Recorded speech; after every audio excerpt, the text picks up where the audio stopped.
అదే RTV app వార్తల్ని క్షణాల్లో చదివే అవకాశం ఉంటుంది. ఒక న్యూస్ పేపర్, ఒక టెలివిజన్ ఛానల్ మీ చేతుల్లో ఎప్పుడూ ఉంటాయి.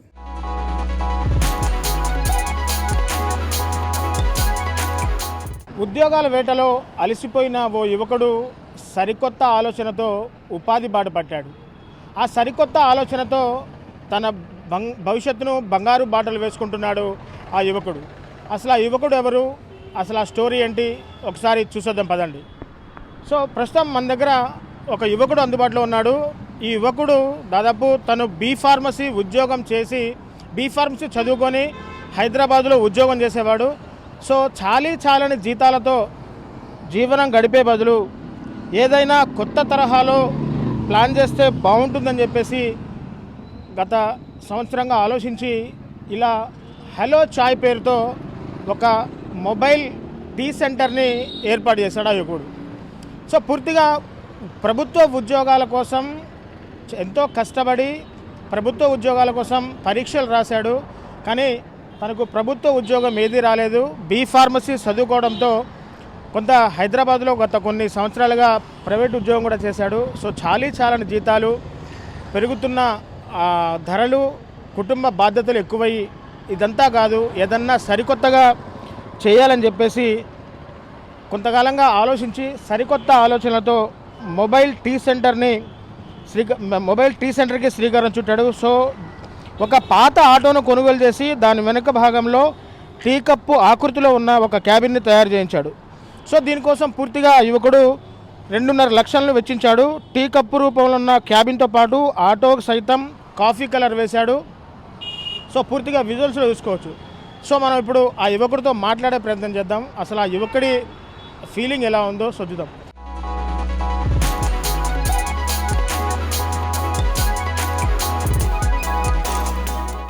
సో పూర్తిగా ఖమ్మం జిల్లా కొణిజర్ల మండలం తనికెళ్ల గ్రామంలో గుండ్ల సందీప్ అనే యువకుడు బీ.ఫార్మసీ చదువుకొని ఉద్యోగాల వేటలో హైదరాబాద్కి వెళ్ళాడు. అక్కడ ఒక ఫార్మసీ కంపెనీలో ఉద్యోగం 15,000కు ఉద్యోగం చేస్తున్నాడు. కానీ కుటుంబ భారం నాన్నగారు చనిపోవడంతో కుటుంబ భారం మొత్తం ఆ యువకుడి మీద పడింది. సో హైదరాబాద్లో తనకొచ్చే 15,000 జీతం ఎటూ సరిపోక కొంత ఆవేదనకు గురయ్యాడు. వెంటనే తనే తడువుగా అతను ఒక ఆలోచనకు శ్రీకారం చుట్టాడు, అదే మొబైల్ క్యాంటీన్. సో మనం ఆ యువకుడితో మాట్లాడే ప్రదేశం. సో తమ్ముడు చెప్పు, అసలు నువ్వు ఏం చదువుకున్నావు, నీకు ఈ ఆలోచన ఎలా వచ్చింది, అసలు నువ్వు ఉద్యోగం చేసావంటున్నారు బీ.ఫార్మసీ హైదరాబాద్లో, ఎక్కడ ఉద్యోగం చేసావు, నీకు ఎంత జీతం వచ్చేది, అసలు నువ్వు ఈ ఐడియా రావడానికి నీకు ఎవరన్నా ఇన్స్పిరేషన్ ఎవరైనా ఉన్నారా? హలో అండి, నా పేరు సందీప్. మాది తనికెళ్ళ కొణిజర్ల మండలం అండి. నేను హైదరాబాద్లో బీ.ఫార్మసీ వరకు కంప్లీట్ చేశాను. తర్వాత ఒక 2 years 3 years వరకు ఫార్మా కంపెనీలో చేశాను. అక్కడ అంతగా నచ్చక వాతావరణం నేను మళ్ళీ మార్కెటింగ్ జాబ్ కోసం అన్నట్టుగా తిరిగాను. అండ్ మార్కెటింగ్ జాబ్లో కూడా నాకు అంత సాటిస్ఫాక్షన్ అనిపించలేదు. సో ఇలా ఉండే బదులు మనమే మన సొంత కాళ్ళ మీద మనం నిలబడి మన వ్యాపారం మనం చేసుకుంటే బాగుంటుందన్న ఆలోచనతో ఈ విధంగా ఆలోచించి ఏదైనా ఈజీగా ప్రజలకి దగ్గర అవ్వాలంటే అట్రాక్టివ్గా ఉండాలి, ఈ విధంగా కొత్తగా ఆలోచించాలని చెప్పేసి యూట్యూబ్లో అక్కడక్కడ మొత్తం సెర్చ్ చేశాను. అండ్ ఈ విధంగా మనం కప్ షేప్లో తయారు చేయించుకుంటే కనుక జనాలకి ఈజీగా అర్థమవుతుంది అండ్ ఈజీ మార్కెటింగ్ అవుతుందన్న ఆలోచనతోనే ఇది తయారు చేయించుకున్నాను. సో నీకు ఎంత ఖర్చు అయింది? ఇది నాకు వచ్చేసి 2.5 లక్షల వరకు ఖర్చు అయిందన్న. వైరాలో ఏఎల్ ఇంజనీరింగ్ కావాలని చెప్పేసి ఒక వెల్డింగ్ షాప్, ఏఎల్ ఇంజనీరింగ్ అంటారు. సో వాళ్ళు దగ్గరికి వెళ్ళి నేను ఇలా తయారు చేసుకోవాలని అనుకుంటున్నాను అని వాళ్ళకు ఒక ప్లానింగ్ లాంటి ఒక ఫోటో లాంటివి చూపించాను. సో దాంతోనే వాళ్ళు వాళ్ళ మ్యాపింగ్ వాళ్ళతో చేసేసి దీన్ని నాకు ఒక ఈ విధంగా వస్తుంది అన్నట్టుగా చూపించేసి ఇద్దరం కూడా దగ్గరుండి మొత్తం కూడా ఏ షేప్ అయితే బాగుంటుంది, ఎలా అయితే బాగుంటుంది అన్న ఆలోచనతో మొత్తం కూడా దగ్గరుండి తయారు చేయించుకున్నాము. సో అంటే తమ్ముడు రోజుకి అంటే ఒకే చోటు ఉంటావా, లేకుంటే అంటే స్టార్టింగ్లో ఎక్కడ ఆటో పెట్టుకొని అమ్ముకున్నావు, ఇప్పుడు రోజుకి ఎన్ని సెంటర్స్ తిరుగుతావు, రోజుకు నీకు ఎంత ఆదాయం వస్తుంది మామూలుగా? అంటే రోజుకి అన్ని సెంటర్లన్నీ తిరగడం కూడా కష్టం అవుతుంది. ఇదేంటంటే మనకి జనాలు ఎక్కువ ఎక్కడ అయితే ఉంటారో అక్కడికి మనం తీసుకొచ్చి ఆడ పెట్టేసుకొని మళ్ళీ ఈవినింగ్ వరకు కూడా మన ప్లేస్కి తీసుకెళ్ళిపోవచ్చు అన్న ఆలోచనతో తీసుకున్నది ముఖ్యంగా. అండ్ రెండవది అయితే మనకి రెంట్ల భారం భరించలేమన్న ఈ ఆలోచనతో తీసుకున్నది. సో అందుకని ప్రస్తుతానికి ఇక్కడ మనకి మెయిన్గా ఎక్కువ జనాలు క్రౌడ్ ఎక్కువగా ఉన్న ప్లేసుల్లో ఒకటి మన ఈ వైరా రోడ్ కోర్టు ప్రదేశాలు కాబట్టి ఇక్కడే మొన్న 3 days నుంచి ఇక్కడ నుంచి స్టార్ట్ చేసుకున్నాను. ఫస్ట్లో ఒక 2 days వచ్చే వరకు మనకి ఎంట్రన్స్లో పెట్టాను. కాకపోతే అక్కడ ఏంటంటే మూమెంట్ ఎక్కువ ఉంటుంది కానీ ఫుట్ఫాల్ తక్కువగా ఉంటుంది. సో జనాలు ఎక్కువగా ఆగలేని ప్రదేశం అని చెప్పేసి లోపలికి తీసుకొచ్చాను.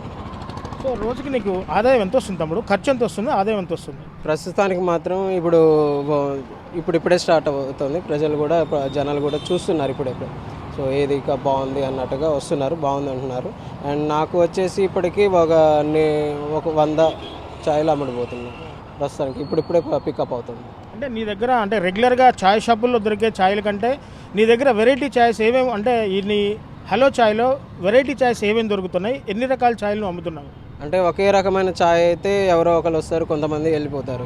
సో మన దగ్గర అన్ని రకాల ఛాయ్లు ఉంటాయి. Green chai, lemon, Boost, coffee and వీటితో పాటు హెర్బల్ ఛాయ్ ఇలా ఉంటుంది స్పెషల్గా కావాలనుకునే వాళ్ళకి. అండ్ ఈ రోజుల్లో ఎక్కువగా షుగర్ పేషెంట్స్ కానీ వాళ్ళకి ఏంటంటే లెమన్ ఛాయ్, గ్రీన్ ఛాయ్కి ఎక్కువ ప్రిఫర్ చేస్తున్నారు కాబట్టి వాటిని కూడా స్పెషల్గా అన్ని మోతాదులో కరెక్ట్గా ఉండేటట్టు చూసుకొని మాత్రమే వాళ్ళకి సప్లై చేస్తాము. అండ్ హెర్బల్స్ ఛాయ్ ఇప్పుడు ఈ రోజుల్లో ఇప్పుడే పికప్ అవుతుంది. సో అలాంటివి కూడా హైబిస్కస్ ఛాయ్ అన్నట్టుగా ఒకటి ప్రిఫర్ చేస్తాను. అంటే తమ్ముడు నువ్వు బీ ఫార్మసీ వరకు చదువుకున్నావు, అంటే చాలా పెద్ద చదువు చదివావు. మరి అలా ఇప్పుడు ఇలా మొబైల్ ఛాయ్ సెంటర్ నేను పెట్టుకుంటానంటే అంటే నీ కుటుంబ సభ్యులు ఒప్పుకున్నారా? అంటే నీ ఫ్రెండ్స్ ఎవరైనా అరే వీడు ఇంత చదువుకున్నాడు లాస్ట్కి ఇట్లా మొబైల్ ఛాయ్ పెట్టుకున్నాడు ఎవరైనా డిస్కరేజ్ ఎవరైనా చేశారా స్టార్టింగ్లో? డిస్కరేజ్ అంటే ఫస్ట్లో అంటే ఎవరికి నాకు ఈ ఆలోచన ఫస్ట్ నుంచి ఒక 3 years బ్యాక్ కూడా ఉండేది. ఆ టైంలో నేను ఫ్రాంచైజ్ కోసమని ప్లాన్ చేశాను. కానీ ఆ టైంలో కరోనా వలన ప్లాన్ని ఆపేసుకున్నాను. కానీ ఆ టైంలో అందరికీ చెప్పాను నేను ఇలా చేద్దాం అనుకున్నాను. అప్పుడైతే అందరూ అంటే కొంతమంది టీ షాప్ ఇంత చదువుకున్నావు కదా అన్నారు. సెకండ్ టైం ఇంకా తర్వాత మా జాబ్లో మళ్ళీ మార్కెటింగ్ జాబ్ కానీ వెళ్ళిపోయాను ఈ కరోనా తర్వాత. సో అక్కడ కూడా సాటిస్ఫాక్షన్ లేక మళ్ళీ వచ్చి ఇప్పుడు మళ్ళీ బిజినెస్ చేయాలి, మళ్ళీ మెడికల్లో చేద్దామంటే ఇక్కడ హెవీ కాంపిటీషన్ ఉండిపోయింది. ప్రతి ఏరియాలో కూడా 2-3 మెడికల్ షాప్స్ వచ్చాయి అండ్ టీ షాప్స్ కూడా ఉన్నాయి. కాకపోతే మనం డిఫరెంట్గా ఆలోచించుకోవచ్చు ఈ సర్కిల్లో అయితే. సో అందుకని ఈ మొబైల్ క్యాంటీన్ని ఎంచుకున్నాను. అండ్ అందరికీ చెప్పాలనే ఆలోచన అయితే ఉండేది కానీ ఎక్కడ చెప్తే ఎక్కడ డిస్కరేజ్ చేస్తారో అన్న ఆలోచనతో ఏ ఒక్కరికి కూడా తెలియదు. ఇది నాకు, నా భార్యకి తప్ప మా మదర్కి కూడా తెలియదు. ఎప్పుడైతే నేను ఇలా పెడుతున్నాను అని రివీల్ చేద్దాము అనుకున్న టైంలో ఒకేసారి అందరికీ అప్పుడు మొత్తం కప్ అంతా కంప్లీట్ అయిపోయాక ఇది నాదే అని అప్పుడు చెప్పాను అనమాట. సో నువ్వు ఉద్యోగం చేసే టైంలో హ్యాపీగా ఉన్నావా? ఇప్పుడు ఇలా మొబైల్ ఛాయ్ సెంటర్ పెట్టుకున్న ఇప్పుడు హ్యాపీగా ఉంటున్నావా? జాబ్ అంటే ఆ టైంలో ఎక్కువగా ఎప్పుడు కూడా తక్కువ శాలరీ అండ్ అక్కడ ఖర్చులు కూడా ఇవి ఆలోచనలతో ఎక్కువగా ఉండేవాడిని. ఇక్కడ మన ఖమ్మంలో అయితే కొంచెం తక్కువ ఖర్చులు అండ్ బిజినెస్ అయితే ఇంకా ఈరోజు తక్కువ వచ్చాయనే ఆలోచన కాకుండా ఇంకా మనం ఇంప్రూవ్ అవ్వాలన్న ఆలోచన అండ్ ఇంకా ఏమైనా మార్కెటింగ్ స్కిల్స్ నేర్చుకుంటూ లెవెల్ గ్రో అప్ అవుతే ఇంకా బెటర్ ఉంటామన్న ఆలోచనతో ఉన్నాను. ప్రస్తుతానికైతే నాకు ఎలాంటి డిస్సాటిస్ఫాక్షన్ అయితే ఏం లేదు దీని నుంచి. చూశారు కదా, పూర్తిగా కృషి పట్టుదల ఉంటే ఒక ప్రభుత్వ ఉద్యోగమే కాదు సరికొత్త ఆలోచనలతో ఏ ఒక్క పనైనా చేసుకోవచ్చని చెప్పేసి గుండ్ల సందీప్ అనే యువకుడు నిరూపిస్తున్నాడు. అయితే ప్రభుత్వ ఉద్యోగాలు రాలేదని మనస్తాపం చెంది ఆత్మహత్యలు చేసుకునే యువతకు ఒక సరికొత్త మెసేజ్ ఇస్తున్నాడు. ఎవరు అధైర్యపడకండి, ఎవరు ఆత్మహత్యలకు పాల్పడకండి, సరికొత్త మీ మెదడుకు పునాది పెట్టండి. మీ మెదడుకు పునాది పెడితే మీ మెదడులోంచి మీకు సరికొత్త ఆలోచనలు పుడతాయి. మీ బంగారు భవిష్యత్తుకు మీరే బాటలు వేసుకోవచ్చు అంటూ గుండ్ల సందీప్ అనే యువకుడు తన సరికొత్త ఆలోచనలతో మొబైల్ ఛాయ్ సెంటర్ పెట్టి తోటి యువకులకు, తోటి విద్యార్థులకు ఒక మంచి నిదర్శనంగా నిలుస్తున్నాడు. సో ఏది ఏమైనా మొబైల్ ఛాయ్ సెంటర్ పెట్టి అక్కడక్కడ అంటే రద్దీగా ఉన్న అడ్డాలని తన అడ్డాలుగా ఎంచుకొని అక్కడ బిజినెస్ చేసుకుంటూ కుటుంబాన్ని పోషించుకుంటున్నాడు ఆ గుండ్ల సందీప్ అనే యువకుడు. సో చూశారు కదా, పూర్తిగా కృషి ఉంటే మనుషులు ఋషులవుతారు అన్న చందాలో సందీప్ అనే యువకుడు సరికొత్త ఆలోచనలతో తన బంగారు భవిష్యత్తుకు బాటలు వేసుకున్నారు. ఇది కెమెరా పర్సన్ నాగేంద్ర బాబుతో నేను మీ దేవేందర్, RTV ఖమ్మం నుంచి. మరిన్ని వీడియోస్ కోసం ఛానల్ ని సబ్స్క్రైబ్ చేయండి. లేటెస్ట్ అప్డేట్స్ కోసం వాట్సాప్ ఛానల్ ని ఫాలో చేయండి. అండ్ లింక్ డిస్క్రిప్షన్ లో ఉంది.